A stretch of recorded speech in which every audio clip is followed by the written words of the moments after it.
Chernobyl once again rocked by an explosion. Kyiv says this was the work of a Russian drone. The Kremlin denies responsibility. As the fallout from Russia's war in Ukraine continues, Volodymyr Zelenskyy was in Munich for a major security conference and to talk about his vision for how the conflict might end. If we don't have NATO, real NATO, we will make NATO in Ukraine. We need to increase our soldiers, our army. Good afternoon, everybody. On the sidelines, he met with US Vice President JD Vance, something Donald Trump flagged as the start of a US-led process to stop the fighting. To speak more, to work more, and to prepare the plan how to stop Putin and finish the war. The US Vice President also addressed the summit. In Washington, there is a new sheriff in town.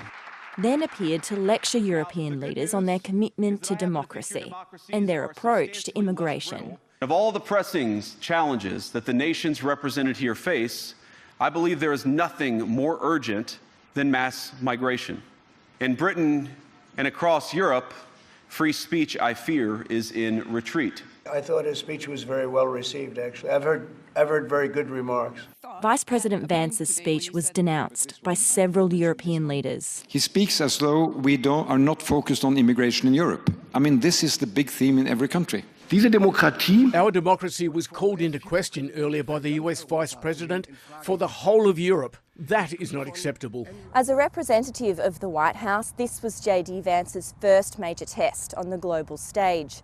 He used it to accuse Europe of failing on immigration and retreating from its values, something that's now overshadowed talks about ending the war in Ukraine. President Zelenskyy, however, remains focused on protecting his country from Vladimir Putin's desire for more.